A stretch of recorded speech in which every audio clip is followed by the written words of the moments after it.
Hey guys, welcome to my channel. Today I'm going to do a video on the basics of Xodo. So the first thing that you want to do is open up the app. And then to open up a planner, you want to press these three lines up here. And then go to System Files. And then I keep all my planners on my SD card, but if you just download your planner, it's probably in your downloads folder. And to get to that, you'll just click these three lines on the upper left hand corner and then go to your system storage, which is this right here, Kim's tab. Or you can go to the downloads folder, which is here. And like I said, I keep everything on my SD card, all my planner related stuff. So I'll click on that there and then go to my planner folder. And then this is the notebook that I have to show examples for today. And okay, so this right here is the 18 subject notebook by DPCDigitals in the fantasy color scheme. And the first thing I will show you is how to duplicate a page. So this notebook is kind of like a DIY notebook. It comes with loads and loads of templates for you to create your own planner, notebook, whatever it is that you want to use it for. So I use the 18 subject notebooks as my Track It notebook. So I use it to track like a habit tracker, reading tracker, all my expenses, notes, sticker sets. Like I keep it to track with just a bunch of random things. Let's say this first tab right here, I'm going to use it as my habit tracker. So I'm going to go to the habit tracker page that comes with this planner. If I can find it, here it is, habit tracker. So in order to duplicate this page, just press on the screen and then you're going to click the thumbnail view right here on the side. And then the blue highlight here tells you what page, that number you are on. So that's the page that I want to duplicate. So in order to duplicate it, you need to press and hold on that page until it turns blue, and then it'll give you this toolbar up here. So this here goes back, forward. Obviously I haven't done anything, so I can't press those buttons. This here rotates your page, and then this one right here deletes it, and then this over here will give you the option to duplicate the page, export. I don't know what modify page labels is, so I'm just gonna ignore it. So we're gonna duplicate that page. And then when you duplicate a page, you always want to use the second page. This is my main page, this is the duplicate. If you move or delete this main page, it'll break the link. And you don't want that to happen. If that does, if you do accidentally move this page, just make sure you realize it pretty quickly and press undo. If not, you're gonna be stuck with the page that doesn't have a link. This one's pretty easy to fix because you could just add a link on the template page, but say you move one of your tab pages, you literally have to edit all the links of every single page in the planner if you forget, or you'll have to re-download the entire planner, a fresh copy. So you'll have to move all your templates over, which there is no easy way. You'll have to like screenshot and move it. It's a pain in the butt. Just be conscious of which page you are moving. So I want to move the second page, so I'm going to click on it. It's going to highlight it, and then I'm going to unclick that one just so I don't get confused. So to move it, you just want to press and hold, and you can just drag it up however you want. I usually just press and hold and then put it up here. And sometimes it randomly drops it in a random place like that, which is why I highlight it blue so it's easy for me to find. So now I want to move this behind my first tab, which is this one. All right. So the next thing I'm going to show you is how to use the toolbar. So to get to your main toolbar, just tap on the screen and you'll click this right here. And that'll take you to your toolbar. I don't know what all of these things do just because I've never had to use them. So I'm only going to show you the things that I know. So the first one that I use is going to be this right here, which is, I call it the freehand tool. I don't actually know what it's called. So this right here lets you use your stylus and or your finger to write stuff. When you write something like this, you can change the color, the settings. So to change the settings on here, just click that. And this will let you change the color, or you can go over here to this color wheel and pick like a custom color or whatever. And then this here would change the thickness of the line, and this right here would change the opacity of it. So I don't really ever write with my stylus just because my handwriting's kind of bad and I prefer to use custom fonts since they're prettier and it makes everything look a lot neater. Let me change this back to what I had it. I think it was 1.8. Alright, so if you want to erase something that you did, you can use this eraser right here and it'll erase whatever you wanted to erase, or you can just press the delete button. The next thing on the toolbar is the actual eraser, so you can use that to erase this if you would like as well. But I just prefer to delete it. It's easier. The next one is the text tool. So this one gives you the option to pick text color. It also lets you change the text box border color or the background color. I always have it on no color. The thickness, here's the text size, and then here is the opacity. So we said this first one right here is my habit tracker. So I'm going to go ahead and go to my favorite font, which is KG Drops of Jupiter. So I'm going to tap on the screen there and then type habit tracker. Save, and this is what it's going to give me. So here you can move it, put it where you want, and right there is good. Okay, so the next thing here is the highlight tool, and you can do the same thing, change the color, thickness, opacity. This right here is a line tool, so you can choose between these here, thickness, color, same thing. There's a shape tool, square, circle, all the good stuff. This right here lets you select multiple things on your page. So let me go to my thing here, just do that. So if I wanted to select everything on my page at the same time, you'd click that and then drag it over the area that you want, and then you can delete like that. But I want to get that habit tracker back, so I'm going to press the undo button and then just click that. So if you have like a lot going on your screen and you want to delete all of it, you can use that tool. This one, I'm assuming is just like the main one that lets you move your pages around, and this here exits out of the toolbar. There's also a mini toolbar, as I like to call it. You press and hold on the screen and it'll give you this. So it gives you your text tool. I don't know what that does. Your freehand tool. This lets you add in an image. I think that's a signature. So you add like your signature, and then instead of rewriting it every single time, you can click that. Here's the tool, or the shape tool, and then this one's for lines. And then these three dots here gives you even more options. So you can make your own links, and I'll show you how to do that later on in the video. The eraser, I don't know what the rest of these are. Only one I've ever used was the shape tool. And then also when you click on the freehand tool, the erasers, the rectangle tool, or the shape tool, it'll give you this mini toolbar as well to edit this text box specifically. So here I can change the color of it, the opacity, everything. And then I can also edit whatever I have written here.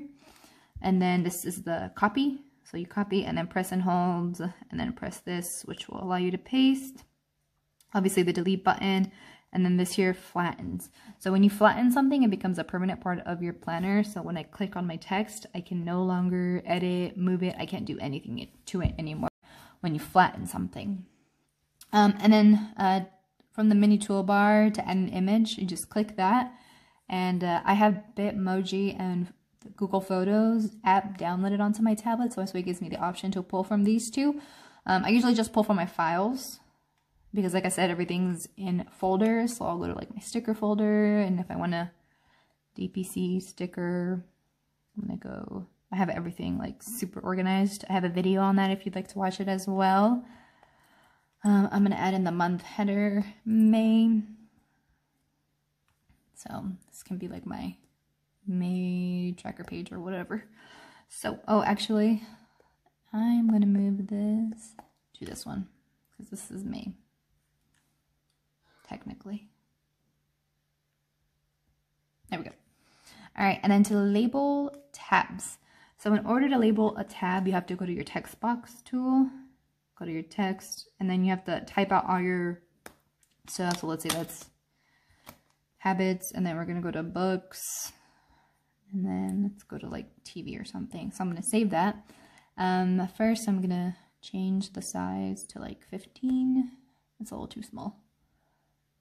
17. Okay. So this is how I label all my tabs. I'm going to zoom in. And habit tracker is too big. So I'm just going to do habits. There we go. I'm going to kind of try and center the habits in the middle of this tab. And once it looks kind of centered, now you just have to make a bunch of space in the middle until that one's centered. And same for this. And this is what you have to do for every single tab. You have to first know what you want to label everything, and then that's how you do that. And then you have to copy and paste this text box to every single page. So it can be a bit time consuming, but I recommend that you do that as soon as you get your planner or notebook. If it has tabs and you want to label them, I suggest you do this the first thing that you do before you start duplicating or adding anything into this planner. For the side tabs, in order to add the side tabs, you need to press on the screen, go to your thumbnail view, you need to rotate your page. So, because the text tool doesn't give you the option to rotate the text, so you have to rotate the page in order to add your text. So, let's go to paste. Okay, and here it is.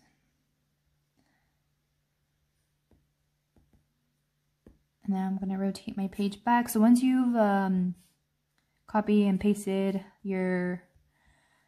once you've labeled all your tabs on every single page, you want to flatten it, because what happens when you try to click the tab link, it selects the text toolbox. So you don't want it to do that, so you want to flatten it. So you'll do the 3 dots, flatten, or you can flatten everything at the same time, which how you do that is you'll have to save a flattened copy of your planner. So tap on the screen and you're going to click the 3 dots up here, and then you're going to go to save a copy and flattened copy, and it'll give you this warning that you're about to make everything in your planner permanent. If it's like a text, a sticker, an annotation, anything, it'll become permanent. So flatten and then save it wherever you want to save it to. And then I usually just close that out, go to my file manager, and then I'm going to delete the original version, which is this one here. And then this is the one, the flattened copy is the one that I want to use now. So I usually rename that.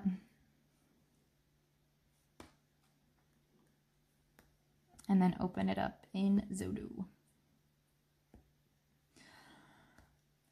There.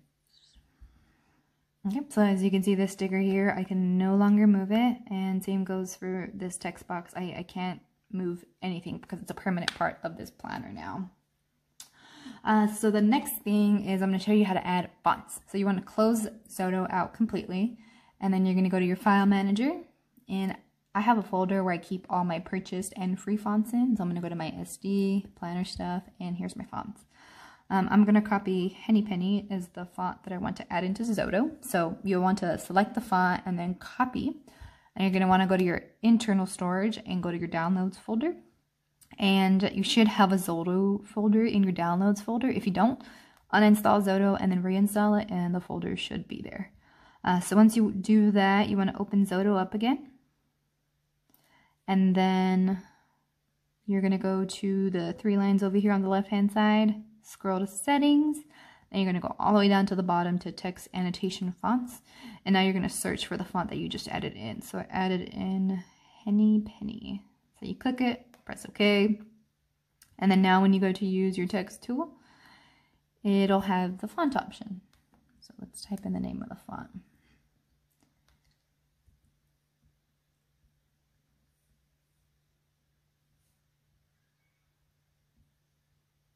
Okay, so we'll click it, you can edit, and then search for Henny Penny. Oop, it's the wrong font. Here we go. And that's how you add custom fonts. So to add the link, I'm just going to press and hold the screen and then click the 3 dots. Go to link. I'm going to draw a link there, and what was it, page 6? Press OK. And then, yep. It'll take you to that page or whatever page that it is that you want it to take it to. So let's use the text tool and do May habits.